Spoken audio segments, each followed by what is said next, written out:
ပြည်တွင်းမှာနိုင်ရတဲ့ကိစ္စတွေနော်ကျွန်တော်တို့PDF ရဲဘော်တွေနဲ့နော်တန်းတဲ့ဒီတိုင်းသားအဖွဲ့အစည်းအားလုံးရဲ့အောင်မြင်မှုတွေကိုကြားတော့အင်တာဝမ်းသာပါတယ်အားရရဂုံနဲ့ဂုံယူတယ်ဒါကျွန်တော်တို့ဒီမြေပြန့်ကအညာဒီတိုက်ရင်တွေတော်တော်များများစီယုံလာကြပြီတူတိုက်ကြပြီဆိုတော့တော်တော်လေအမှန်အားရဒါအစစ်မှန်လေဒါဖြစ်ရမှာလေဟုတ်ကြကျွန်တော်ကဒီခဏကျွန်တော်ခဏပြောနေတာပါလို့ဆိုရှင် comment တစ်ခုဆိုတာဘာလဲဆိုလို့ဆိုရှင် join comment ပဲဖြစ်ရမယ်နော် central comment ဖြစ်သွားလို့ဆိုရှင်အဲ့ဒါအစစ်တက်လို့ပဲနော်သိစကားပြောတာခက်ဘာလို့ကျွန်တော်တို့မှာ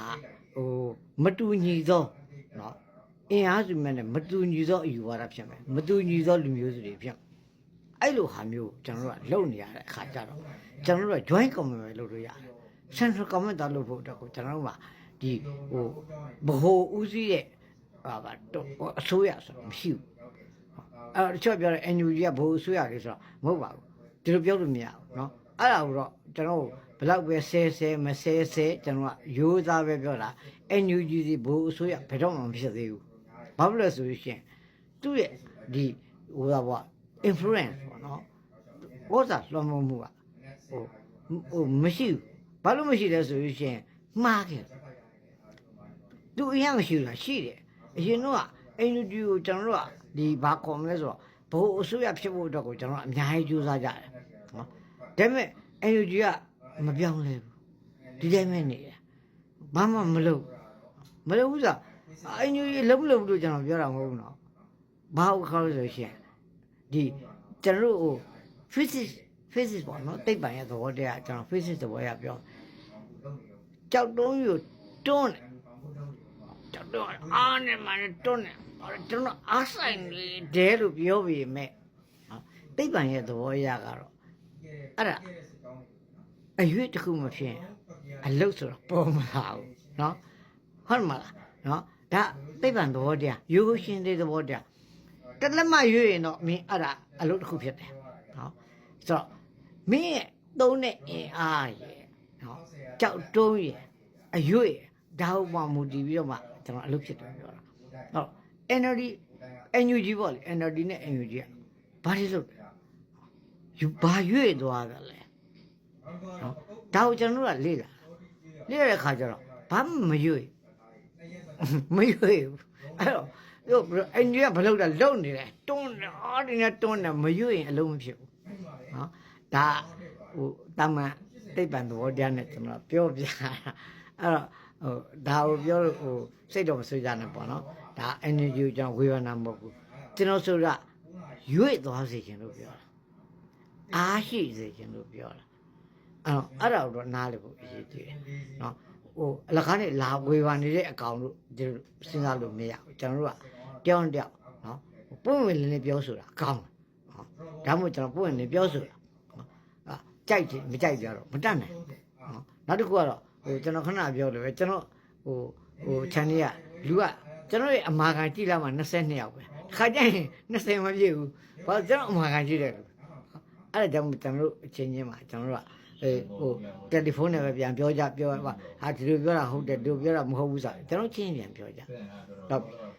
ဒါဒုတိယချက်ပြောခုနပြော NUG နဲ့ပတ်သက်ပြီးတော့ NUG ဒီနော်ကျွန်တော်တို့အမြဲတမ်းပြောတယ်လေနဲ့ပြောလို့မရဘူးခင်ဗျတိုက်လိုက်မယ်ခိုက်လိုက်အဲ့ဒါတွန်းနေဒါပေမဲ့ရွေ့မစားတယ်ခင်ဗျအလုံးပြည့်နော်အဲ့ဒါလေးတွေကိုနည်းနည်း NUG အနေနဲ့ပြန်လည်ပြီးတော့သုံးသပ်ကြည့်ပါလို့ကျွန်တော်ကတော့တိုက်တွန်းအားပေးခြင်းတယ်နော်ဘာလို့ဆိုလို့ရှိရင်ကျွန်တော်တို့ကနိုင်ငံတကာအရေးခင်ကမ္ဘာအရေးခင်နဲ့နိုင်ငံကြီးတွေကစားကွက်တယ်ကျွန်တော်ကြည့်ရနောက်တစ်ခုကတော့မျိုးချစ်စင်နဲ့ကျွန်တော်ကကြည့်ရနော်အမေရိကန်နဲ့သူ့ရဲ့အကျိုးစီးပွားအတွက်သူလုပ်နေတာဒီဘုံကြီးရှိတယ်နော်သူ့အကျိုးစီးပွားနဲ့ပတ်သက်လာရင်နိုင်ငံတကာဆိုတဲ့နာမည်ကိုခံပြီးတော့ခုတီလည်းတော့ဘုံကျဲမှာပဲတရုတ်ကလည်းသူလှုပ်ရှားလုံးမှာပဲအဲ့ထားတယ်မှာကျွန်တော်တို့နိုင်ငံငယ်လေးတွေက အထူးဖြင့်ဂျာညက်နေတဲ့နိုင်ငံလေးကဒီလိုပဲ့ဒီလိုဖြစ်နော်အဲ့ဒါကိုကျွန်တော်တို့ကမကြောက်ဘာနဲ့စကားပြောရလို့ရှိရင်အားမရှိလို့ကျွန်တော်ကအားမရှိလို့ကျွန်တော်တို့ခံနေရ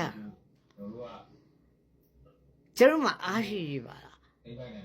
ဘယ်သူတို့ကပြောလို့ရမလဲနော်ဖို့တော့နော်ခင်ဗျားတို့တွေ့ကြည့်တော့ဒေါအောင်ဆန်းစုကြည်အုပ်ချုပ်ခဲ့တဲ့ခေတ်ကျွန်တော်ကဒေါအောင်ဆန်းစုကြည် NLD ပါတီဝင်မဟုတ်ဘူးနော်ဒါပေမဲ့ကျွန်တော်ဆိုရနော်ဒေါအောင်ဆန်းစုကြည်အုပ်ချုပ်ခဲ့တဲ့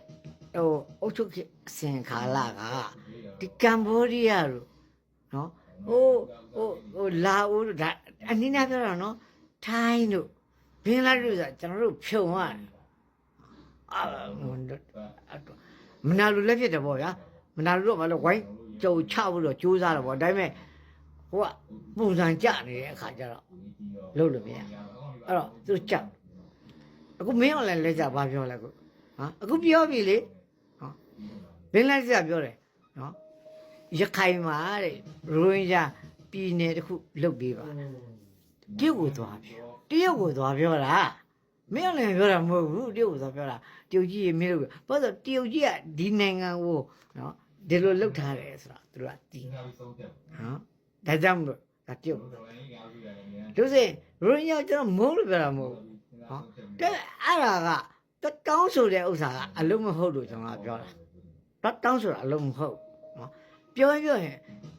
အရခတ်တော်နဲ့ပြောပေါ့ပြောရင်ဟိုပြည်ရင်းတော်လိုင်းဟိုပြောပေါ့ဘာကိစ္စတော့ရောတရုတ်ကိုတော့ရောဟိုတိုင်ရတာလေဘင်္ဂလားဒေ့ရှ်အမဘာလို့မာလဲမင်းကိုကမှစောက်သုံးမှမကြတော့သူမြကိုစော်ကားတာပေါ့အဲ့တော့ဟိုမဘာသာတော့ဘာလို့ဟိုပုတုမာတော့အခုတည်းအော်တော့ကြောက်နဲ့အော်ကြတော့နော်ဟိုငပောက်တို့နော်ဟိုဝရသူတို့အော်ကြတော့ကြောက်မင်းတို့နိုင်ငံဘာဖြစ်နေဗျာအမျိုးဘာသာတာနာလို့ပြောတယ်မင်းတို့ပြောနေတဲ့အမျိုးဆိုရဟာဘာသာဆိုတာဘာတာနာသာဘာခုတရုတ်စကားမင်းတို့သင်တော့ခုဆရာတော်တရုတ်စကားသင်နေရပြီလောက်ကင်တို့ဘာတို့မှာမင်းတို့လည်းသင်တော့ဟိုဘုန်းကြီးတွေဟိုပါဠိဟိုဒါလေးဟိုဗမာလိုမရွတ်နဲ့တော့တရုတ်လိုရွတ်တော့မင်းတို့လေအဲ့လောက်ထိမင်းတို့ဖြစ်နေတာကိုလေကြော်စိုးဘူးတို့ကြော်မျိုးမင်းတို့နော်ဟိုဗာလဲဘောဟဲဘာလို့ငါတို့တိုက်ပြီးငါတို့တက်မလို့ကြီးသူတက်မလို့ရှိသေးရလားတရုတ်မှာပါဝင်နဲ့တိုက်ကြည့်ပါလားလာရှို့မရမယ်ထင်လို့လားလာရှို့တိုက်တော့တိုက်ကြည့်လေနော်တရုတ်မှာပါနဲ့နောက်ကျော်တော့ပါနဲ့မန်းလေးတောင်မှကုံတော့မယ်NDP ကသိမ်းလိုက်လို့မင်းတို့ဘုံနေကျင်းတို့လူဟိုညာတာလွန်အားကြီးလို့တို့ PDF တွေကတော်တော်လေးကိုတိုက်ပွဲတစ်ခုဝင်ဖို့တော်စဉ်းစားနေရမင်းတို့မှအဲ့လိုစဉ်းစားတာမရှိဘူးမင်းလူလည်းမင်းတို့မချစ်ဘူးတိုင်းပြည်ကိုလည်းမချစ်ဘူးအချုပ်ချာအာဏာကိုလည်းမင်းတို့မချစ်ဘူးမင်းတို့ကလည်းရစားနဲ့အော်ဂျင်အောင်မယ်ပြောကြဟိုမင်းအောင်လည်းဘောကိုမထားမယ်မင်းတို့ဒီလောက်ပဲမင်းတို့စဉ်းစားနေတာကိုလူမျိုးနဲ့ကိုတိုင်းပြည်ကိုအချင်းဘာမှမတွတ်တတ်ဘူးတွတ်လည်းမတွတ်ပါဘူးနော်ကိုမောင်တို့လည်းမတွတ်ပါဘူးမင်းအောင်လည်းနိုင်မှုပဲမင်းတို့ပြောနေတာစစ်တပ်နိုင်ရမယ်မင်းအောင်လည်းစစ်တပ်နိုင်မယ်ဆိုတာဘာစစ်တပ်လဲမင်းအောင်လည်းစစ်တပ်ကြီးပြောတာတပ်မတော်ကြီးပြောတာအဲ့တော့ဟိုလိုင်းမော်လေးကြောက်ပြောပောက်ခဲ့ပြောနေကြကိုတိုင်းပြည်နဲ့ကိုလူမျိုးတဲ့ပြောတဲ့လူဘယ်နှယောက်ရှိလဲမင်းတို့နိုင်ငံတွေကနေဘယ်နှယောက်ရှိလဲတဲ့ပြောရဲသလားတိုင်းပြည်နဲ့လူမျိုးအကြောင်းကိုတဲ့ပြောရဲသလားငါဒါစိန်ခေါ်လိုက်တာအဲ့တော့မနေ့ကငါပြောထားတာဇာတိမာနလို့ပြောတာလေငါတို့မှာဇာတိမာန်ရှိတယ်ဇာတိမာနရှိတယ်မင်းတို့မှာမရှိဘူးတရုတ်အုပ်ချုပ်ဘာအုပ်ချုပ်ဘ누구အုပ်ချုပ်မင်းတို့နေရတိုင်ရလွယ်တော်ပြီဆိုတဲ့အထင်မျိုးနဲ့နော်အဲ့ပုတုမဆိုတဲ့နဲ့ဘာတွေမှမသိတာရောက်ပြောနေအဲ့တော့ဗုဒ္ဓစစ်ပြောတယ်ကတော့ပြောနေအဲ့ဒါမျိုးတွေမဟုတ်ကောက်ခေါ်တွေဖြစ်ကုန်ကြပြီကွာငါတို့နိုင်ငံနော်အားကြောင့်ခဲတော့ပဲပြောမှာဒီနေ့တော့မြေသားတို့ကနော်အားလုံးလေးသားတယ်နော်အားလုံးကိုလည်းကျွန်တော်ဟိုပွင့်လင်းပြောတယ်ကျွန်တော်ဗီဒီယိုလည်းကြည့်ပေါ့ဗျာ မကြည့်နဲ့ပါ